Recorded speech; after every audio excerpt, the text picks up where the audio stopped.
le Centre islamique et culturel de Belgique a l'immense honneur de vous souhaiter à tous et à toutes la bienvenue à sa conférence mensuelle, Inch'Allah Bidnillah, et qui aura comme thème aujourd'hui le foulard dévoilé à Afwan. La thématique de notre rencontre aujourd'hui a trait à une question qui est d'actualité, autrement dit la question du foulard, du voile pour certains. Et il est tout à fait opportun d'aborder cette thématique face à ces débats passionnels qui agitent nos sociétés, qui agitent l'espace public, d'où l'intérêt de s'arrêter un instant à tête reposée pour pouvoir aborder cette question et la traiter sous différents angles et à travers ces différentes dimensions, comme vous pourrez le constater, Inch'Allah, l'observer et l'écouter surtout durant les différentes interventions qui vont se succéder au fur et à mesure. Je ne vous cache pas, nous ne sommes pas en train de prêcher à des convaincus, parce que nous savons que vous toutes et tous, vous êtes convaincus quant au statut qui revient au hijab, au voile. Le but étant de cette intervention, en tout cas du moins la mienne, et certainement celle de mes collègues et de mes confrères qui vont se succéder après moi, afin de prendre la parole et de s'adresser à vous, le but étant de restituer à cette question sa vraie dimension, la place qui lui revient, qui lui échoit. Parce que vous savez, avant de s'adresser donc à des non-musulmans quant à la question du hijab, du voile ou du foulard, qui représente en tant que tel un droit légitime donc de la femme musulmane, garanti par les constitutions d'État, par les conventions internationales, dans le cadre de cette liberté d'expression religieuse, l'un des points fondamentaux, l'un des points cardinaux dans le débat avec les non-musulmans par rapport à cette question, c'est de distinguer deux choses. Il y a deux aspects où nous avons tendance à les confondre et probablement il y a une confusion préméditée. Le premier aspect, c'est que la question du hijab, du voile, du foulard, est une question qui relève du droit constitutionnel. C'est une question qui relève du droit constitutionnel. À partir du moment où les constitutions d'État, les conventions internationales accordent le droit à chaque individu d'exprimer sa religion, ses convictions, ses pratiques religieuses, toute liberté, ça c'est un domaine. Ça c'est un aspect. L'autre aspect, c'est le débat philosophique. Le débat philosophique, là chacun a son opinion. Tu es pour le voile, tu es contre le voile, c'est une autre dimension. Aujourd'hui, on confond les deux. On confond un droit donc légitime, constitutionnel, et un débat philosophique. On doit séparer ces deux sphères-là. Le débat sur le hijab, est-ce bien ou non pour la femme, il restera jusqu'à la fin des temps. Jamais nous n'arriverons à le résoudre, parce qu'il y aura toujours des gens qui seront contre. Ça, il faut se mettre à l'évidence, donc ce point-là. En revanche, l'autre aspect, c'est notre droit, en tant que citoyen, en tant que musulman aussi, de défendre ce qui nous revient. Chaque individu, quelle que soit sa croyance, a le droit de défendre cet espace de liberté qui lui revient. Et je voulais absolument souligner ce point car il est souvent sujet à confusion dans les débats avec les non-musulmans et même entre nous en tant que musulmans. Mais avant de s'adresser aux non-musulmans, il serait intéressant de lancer un débat intracommunautaire.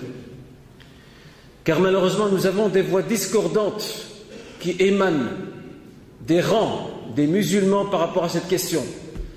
Nous en avons entendu de toutes les versions concernant le hijab. Et cela vient de nos rangs, cela ne vient pas des non-musulmans. Entre ceux qui nous disent que le hijab, le voile, n'est qu'une tradition, parmi bien d'autres, c'est une coutume anti-islamique.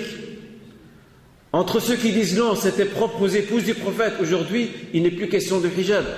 Entre ceux encore qui nous disent qu'il est tout simplement recommandé, ou encore, le comble dans toute l'histoire, ceux qui disent que tout simplement il n'existe pas. Qui, nous, elles, ont parcouru tout le Coran et ne l'ont pas trouvé. Alors je pose la question, parlons-nous du même Coran?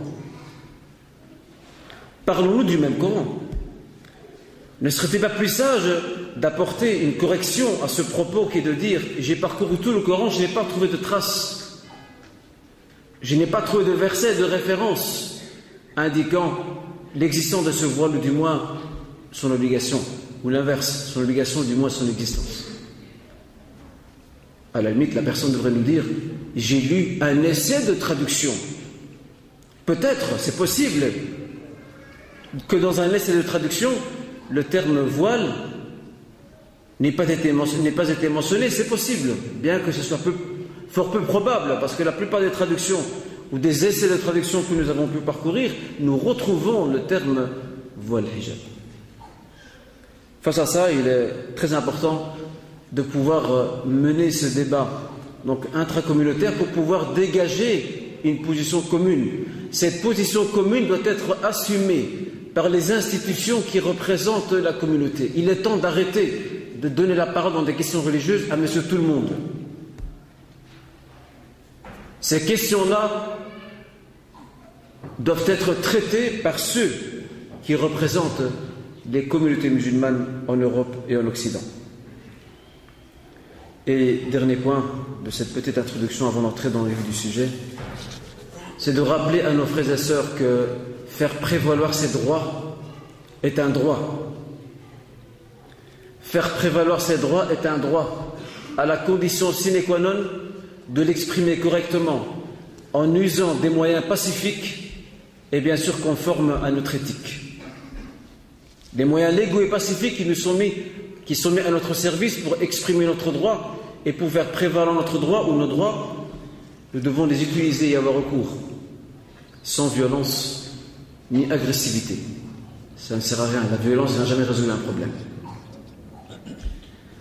Je passe à un autre point de mon intervention.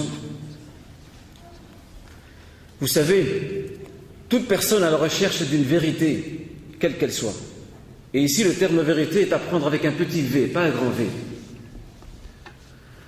Toute personne à la recherche d'une vérité, et cette vérité, pour reprendre cette très belle définition donnée par ce savant dénommé Sharif Muhammad ibn Ali al-Jurjani dans son livre Al-Ta'rifat, lorsqu'il nous parle de Al-Haqiqa, de la vérité, il nous dit qu'il s'agit de cette chose qui est établie d'une façon certaine, autour de laquelle il n'y a aucune ambiguïté.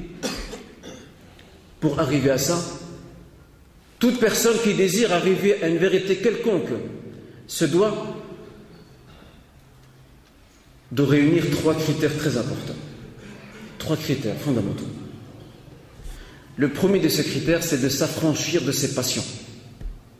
Parce que les passions de l'individu l'aveuglent, l'empêchent de voir la question sous sa vraie nature. Les passions entretiennent les préjugés et les raccourcis, parce que la personne ne veut pas voir la chose dans sa réalité. La personne préfère entretenir ses préjugés, ses raccourcis, ses amalgames. S'affranchir de ses passions, première chose. Deuxièmement, être objectif. Maintenant, après ta recherche, ton étude, ton investigation, tu es pour, tu es contre, c'est un autre problème. Mais au moins sois juste, sois objectif. Et troisièmement, ou plutôt suivre la rigueur scientifique et académique propre à toute recherche. Il est étonnant que lorsque nous évoquons n'importe quelle discipline profane, quelle que soit sa nature, nous respectons les règles de recherche, d'analyse, d'investigation inhérentes à cette discipline. Sauf, hormis et excepté lorsqu'il s'agit de l'islam. On est prêt à accepter n'importe quelle rumeur. On est prêt à outrepasser n'importe quelle règle, sachant que cette question du hijab, dont nous allons citer les références très bientôt, Inch'Allah, est démontrée que cette question, que cette donnée, que cet énoncé s'inscrit dans un éventail beaucoup plus large d'un système que l'islam a mis en place, et vous allez comprendre très bientôt de quoi il s'agit. Donc suivre les règles d'investigation, de recherche,